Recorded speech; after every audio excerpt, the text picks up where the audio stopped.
अस्सलाम वालेकुम, welcome to Ayaan take. मैं आपका होस्ट फैबियन और आज से इस चैनल के ऊपर हम लोग अमेजोन वर्चुअल असिस्टेंट की सीरीज को शुरू करने जा रहे हैं। कोर्स के अंदर आप देखोगे कि एज अ वीए आप अमेजोन पर क्या काम करते हो, मतलब कि आपको हंटिंग करनी होती है, सोर्सिंग करनी होती है, लिस्टिंग करनी होती है, पीपीसी कैंपेन्स चलानी है, वो सब कुछ इस कोर्स के अंदर मैं लेके आ रहा हूँ। तो वीडियो को साथ जुड़े रहिएगा और चैनल को सब्सक्राइब कर लेना ताकि नेक्स्ट आने वाले एपिसोड आप तक पहले पहुंच सके। तो बात शुरू करते हैं कि अमेजोन क्या होता है, अमेजोन के बिजनेस मॉडल्स कौन से होते हैं। आज एक इंट्रोडक्शन वीडियो है। तो अमेजोन के बारे में जानने के लिए और एज अ वीए आपका स्कोप क्या है, उन सब चीज़ों को देखने के लिए चलते हैं मेरी कंप्यूटर की स्क्रीन पर और वहाँ पे जाके देखते हैं कि क्या होता है। जिसने पुरानी वीडियोस नहीं देखी हैं, दराज की सीरीज अभी ख़त्म हुई है। अगर आप दराज में इंटरेस्टेड हैं तो ऊपर आई बटन में दराज की आपको वीडियो मिल जाएगी, आप वहाँ से जाकर वो भी देख सकते हैं। तो चलते हैं मेरी कंप्यूटर की स्क्रीन पर और देख लेते हैं कि अमेजोन क्या होता है।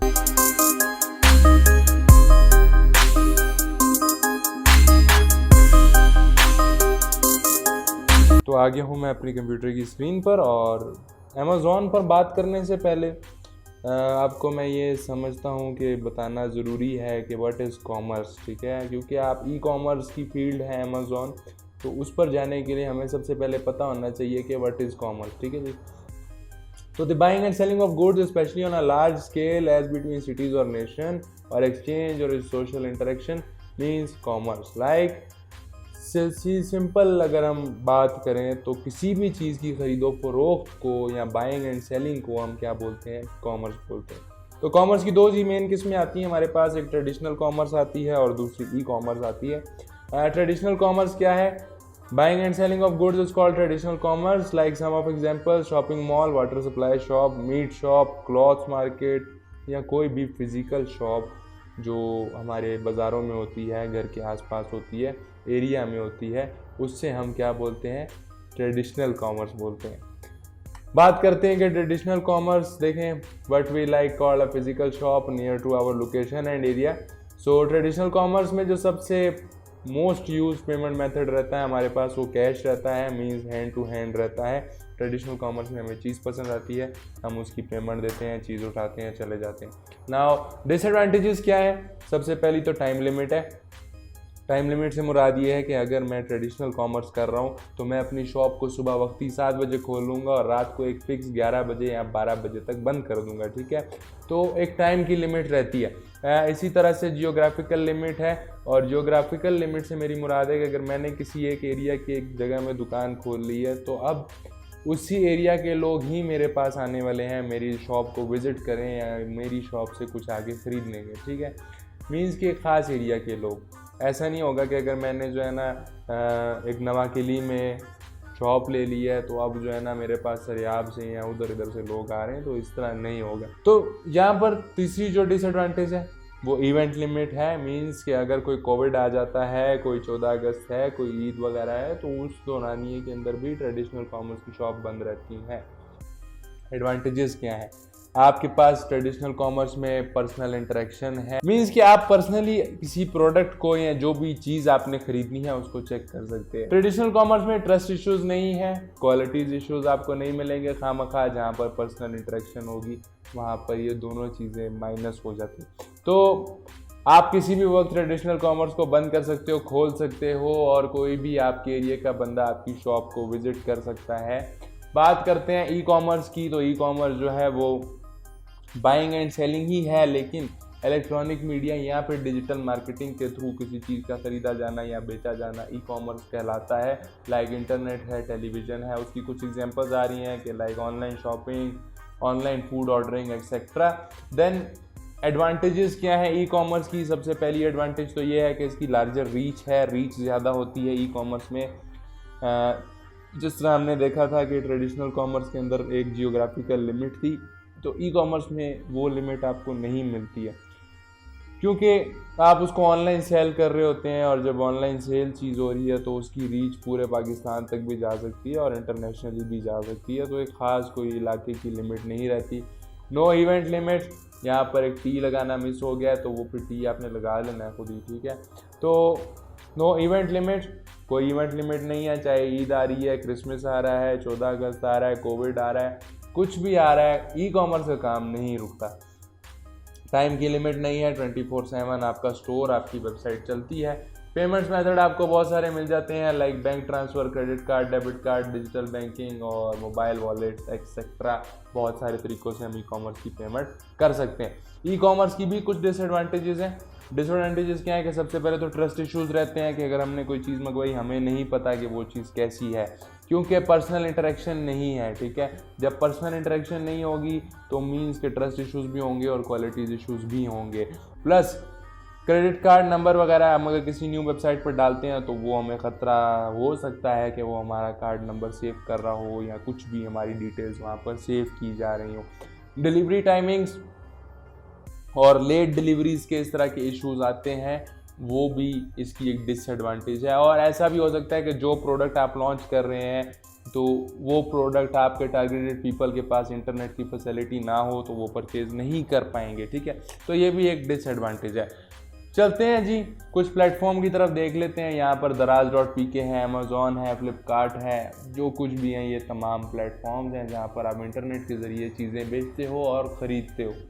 तो अभी हमने देख लिया कि जी कॉमर्स क्या होता है, इंट्रोडक्शन हो गया। थोड़ी सी बात कर लेते हैं अपने कोर्स के मुतालिक। और कोर्स के मुतालिक पहली जो चीज़ है वो क्या है, व्हाट इज़ अमेज़ॉन।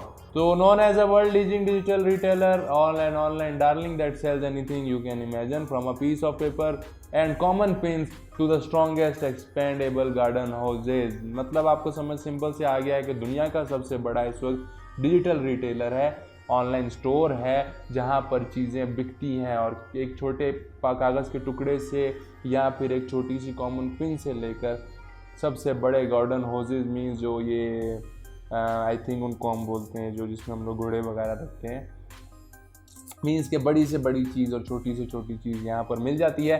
अमेज़ॉन का फाउंडर जेफ बेज़ोस है, दुनिया की सबसे बड़ी मार्केट प्लेस है बाइंग एंड सेलिंग के लिए। और जैसा कि आप यहाँ पर इसका लोगो देख सकते हैं तो A to Z एक एरो आपको नज़र आता है और इसका मतलब ये है कि अमेज़ॉन पर आपको A to Z सामान मिलता है ना। इसका सेलर को क्या फ़ायदा हो जाता है कि हमें प्रोडक्ट्स बहुत सारे मिल जाते हैं बेचने के लिए। तो अमेज़ॉन में हम कर क्या सकते हैं, बेसिकली देखें 3 मेजर बिजनेस मॉडल हैं, 2 और भी हैं वो फिर आपको बताऊंगा, लेकिन जो मेन है वो हमारे पास 3 है।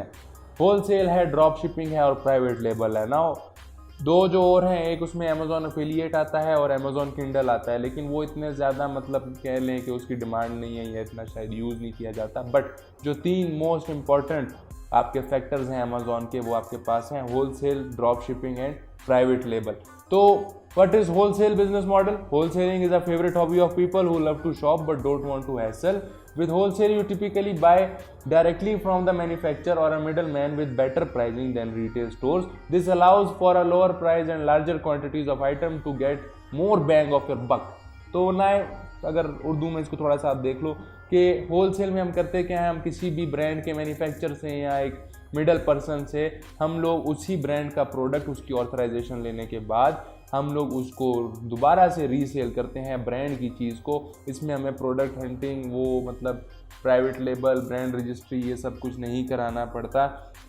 जस्ट हमें एक अच्छा सा ब्रांड ढूंढना है, लाइक कोलगेट है, कोलगेट ऑलरेडी लोग सर्च कर रहे हैं, तो मैं सिर्फ कोलगेट से ऑथराइजेशन लूँगा, उसी के उसका प्रोडक्ट का जो उसका स्टॉक है वो उससे कुछ कम प्राइजेस पे ले लूँगा, मीन्स 20% या 30% डिस्काउंट पे। देन अगेन उसको अमेज़ॉन पे उसी के साथ मी टू करके सेल करूँगा, वो कहलाता है होलसेल बिजनेस। तो होलसेल बिजनेस के कुछ नंबर से 47% of wholesaler spent less than 2500 to get started selling on Amazon. Means wholesale का 50% जो अमाम है हमारी जब स्टार्ट करती है तो ये एक छोटी इन्वेस्टमेंट से स्टार्ट हो जाता है, इसमें कोई बड़ी इन्वेस्टमेंट नहीं चाहिए।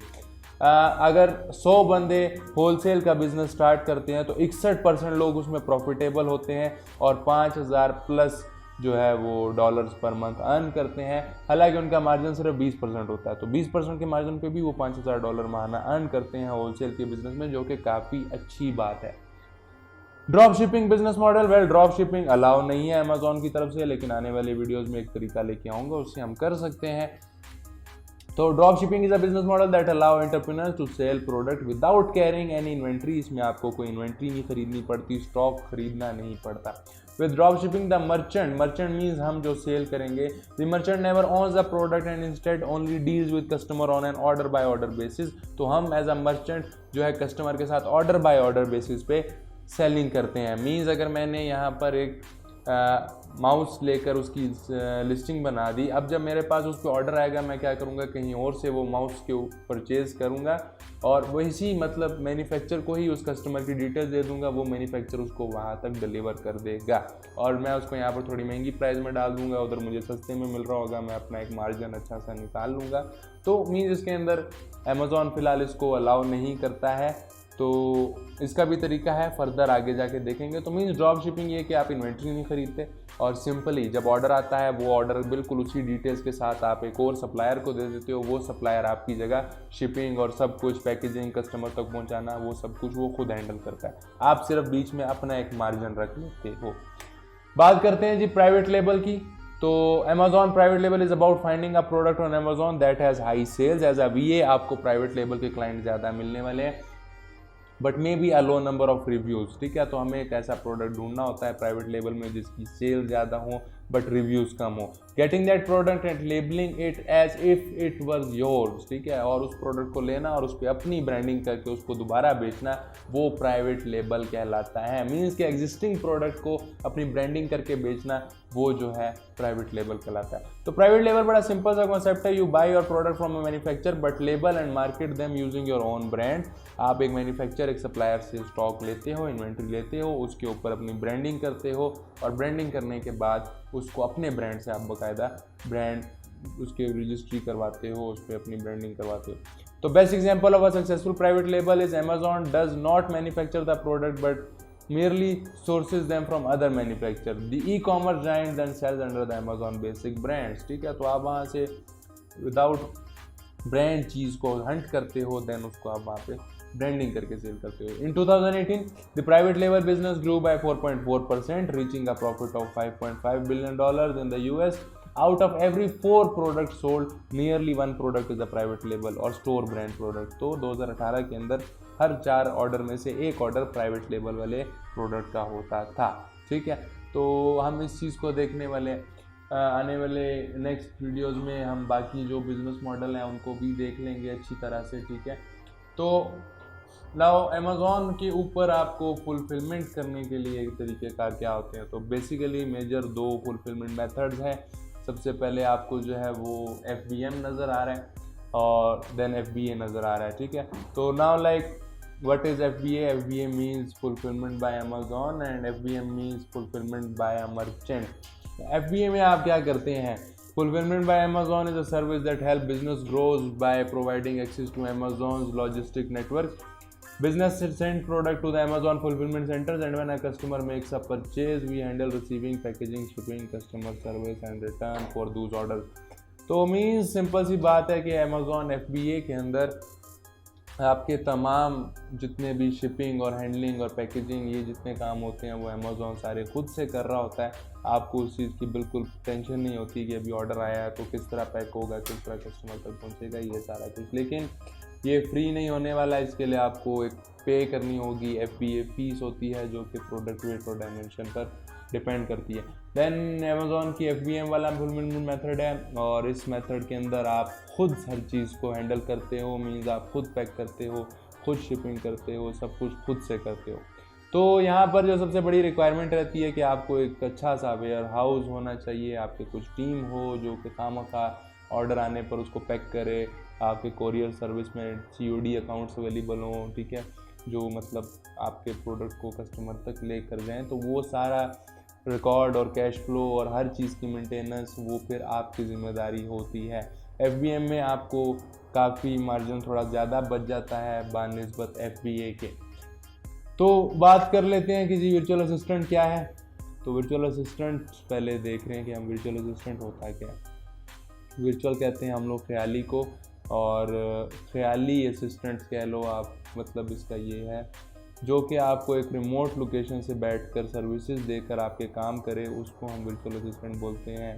लाइक अगर मैं USA में बैठा हूँ और मैं पाकिस्तान से किसी एक बंदे से अपने डेटा एंट्री का काम करवा रहा हूँ तो वो पाकिस्तानी बंदा मेरा वर्चुअल असिस्टेंट माना जाएगा। लेकिन अमेज़ॉन भी ये क्या होता है, like Amazon virtual assistant comes with an array of skills and intensive training. They perform multiple tasks to help and save your time so that you can grow your Amazon business. तो Amazon virtual assistant वो होता है जिसके पास अपने skills होते हैं Amazon के, और उसको पता होता है कि किस तरह हंटिंग करनी है, किस तरह सोर्सिंग करनी है, किस तरह कैंपेन चलानी है। मीन्स उसके पास अपने Amazon के स्किल्स होते हैं और वो उनका यूज़ करते हुए आपके Amazon के बिज़नेस को चलाता है, रन करता है, मैनेज करता है। तो ये छोटी मोटी बाकी डेफिनेशंस लिखी हुई हैं, ये आप साथ साथ पढ़ सकते हो। अच्छा, यहाँ पर जी स्कोप क्या रहता है अमेज़ॉन के VA का, तो इस वीडियो को या इस सीरीज़ के बाद मुझे उम्मीद है कि क्लाइंट का अकाउंट आप आसानी से चला लोगे और जितने प्रोजेक्ट आप मैनेज कर सकते हो उतने प्रोजेक्ट आप ले सकते हो। जस्ट आपको एक गुड रिसर्च आपकी होनी चाहिए और आपकी प्लानिंग होनी चाहिए कि क्लाइंट का अकाउंट आप किस तरह ग्रो करोगे, ठीक है। जिस तरह मैंने यहाँ पे लिखा हुआ है कि mostly many projects are long term which mean one client who is satisfied by our service will be taking you as long as you work efficiently and perfectly. तो मीन्स कि आप जितना अच्छा काम करोगे क्लाइंट के लिए तो वो क्लाइंट आपके साथ लॉन्ग टर्म बिजनेस रिलेशन बनाने के उसमें बिल्कुल भी ना वाली बात नहीं करने वाला। तो एक आर्टिकल में लिखा हुआ था कि अमेरिका में हर 6 सेकंड के बाद एक नया अमेज़ॉन बिजनेस जगह लेता है। तो यहाँ से हमें पता चल रहा है कि फिर VA की ज़रूरत ज़्यादा पड़ने वाली है। कंपटीशन लेवल क्या होगा एज अब ये, तो यहाँ पर मैंने बता दिया कि इतना आसान नहीं है पहला क्लाइंट लेना, क्योंकि पहला क्लाइंट ही आपको रिव्यू दे के जाने वाला है। तो आपके पास ना तो कोई पुराना एक्सपीरियंस होता है, ना आपके पास कोई आपका ट्रैक रिकॉर्ड होता है, तो उसलिए क्लाइंट जो है ना थोड़ा कतराते हैं। लेकिन अगर पहला क्लाइंट मिल जाए और वो आपको अच्छे फीडबैक्स दे दे तो देन आपके लिए नेक्स्ट क्लाइंट को लेना बहुत इजी हो जाता है। तो क्लाइंट्स आप मार्केट प्लेसेस से ले सकते हैं, फेसबुक से ले सकते हैं। एवरेज जो है फ़िलहाल 30,000 से 40,000 बंदा जो है वो VA की सर्विसेज दे रहा है। तो फ़िलहाल कंपटीशन अमूमन इतना चल रहा है 30-40 हज़ार लोगों का। एक VA कितना कमा सकता है, तो सैलरी रेंज जो है वो मुझे यहाँ पे नज़र आ रही है कि एक नया VA बिल्कुल जो न्यू होता है वो $1000 तक महीना लेके जा सकता है अगर वो 2-3 अकाउंट को मैनेज कर लेता है तो। और मिड लेवल और जिस तरह एक्सपीरियंस ज़्यादा होती है, एक एजेंसी की सूरत बनती जाती है, तो यहाँ पर उसकी जो अर्निंग्स हैं या जो उसकी सैलरीज हैं वो भी ज़्यादा होती जाती है। अमेज़ॉन VA को स्टार्ट करने के लिए किन चीज़ों की आपको ज़रूरत पड़ेगी, तो सबसे पहले आपको एक अच्छे कम्युनिकेशन स्किल्स चाहिए होंगे, देन आपको इंटरनेट फैसिलिटी चाहिए होगी, आपकी अपने आइडेंटिफिकेशन, आपको अपने बारे में पता होना चाहिए, लाइक आपको अपना पुराना एक्सपीरियंस पता होना चाहिए, आपके पास आपकी बेस्ट अचीवमेंट्स होनी चाहिए, आपका ट्रैक रिकॉर्ड होना चाहिए। और एज अ VA आप 2 काम कर सकते हो, या तो पूरे अमेज़ॉन की सर्विस दे सकते हो कि मैं सब कुछ करूँगा, या फिर आप कोई माइक्रो स्केल में भी जा सकते हो कि मैं सिर्फ PPC कंपनी ही चलाऊँगा, बाकी मैं नहीं करता। ठीक है जी। तो कोर्स में आप क्या पढ़ने वाले हो, कोर्स में आप जो है वो बिजनेस मॉडल्स हमने कुछ देखे हैं। अभी नेक्स्ट जो हमारा होगा वो अकाउंट क्रिएशन, देन अकाउंट की किस्में कौन सी हैं, फ़ायदे और नुकसान क्या होने हैं, अकाउंट का ओवरव्यू, अकाउंट ओपन होने के बाद मेन्यूज़ कौन से हैं, वो सारा कुछ, बेसिक एब्रीवेशंस। फिर हम जाएंगे प्रोडक्ट हंटिंग के ऊपर, वहाँ पे 3 मेथड देखने वाले हैं, 3 नहीं बल्कि 4 देखने वाले हैं। पेड टूल्स का यूज़ करेंगे हम लोग, जिसमें हम हीलियम 10 को अपना प्राइमरी टूल यूज़ करने वाले हैं। देन प्रोडक्ट लिस्टिंग देखेंगे, डमी लिस्टिंग देखेंगे, प्रोडक्ट की सोर्सिंग देखने वाले हैं RFQ मेथड का यूज़ करते हुए, प्लस FBA तक सोर्सिंग किस तरह करनी है वो देखेंगे। What are shipping labels and why, क्या होते हैं, क्यों बनाते हैं वो। देन उसके बाद एज अ FBM अगर आप काम कर रहे हो तो आप ऑर्डर किस तरह मैनेज करोगे, FBA काम कर रहे हो तो इन्वेंट्री किस तरह मैनेज करोगे, और PPC कंपेन्स क्या है, बिडिंग स्ट्रेटजी क्या है, और प्रॉफिटेबल कीवर्ड्स आप कंपेन के लिए किस तरह निकालोगे वो देखने वाले हैं। और एज अ बोनस आपको फाइवर और अकाउंट क्रिएशन और गिग क्रिएशन, कीवर्ड रिसर्च, ये आपका fiverr.com जो है वो एज अ बोनस रहेगा। तो मिलते हैं आपसे अगली वीडियो में। अगर कोई सवाल है तो आप कमेंट करके पूछ सकते हो। वीडियो अच्छी लगी है तो चैनल को सब्सक्राइब कर देना और घंटी वाले निशान को भी दबा देना, वो साइड पे नहीं आ रहा होता है छोटा सा ग्रे कलर का, उसको भी, ठीक है, ताकि लेटेस्ट वीडियो पहुंचती रहे। तो मिलते हैं आपसे अगली वीडियो में, तब तक के लिए अल्लाह हाफिज़।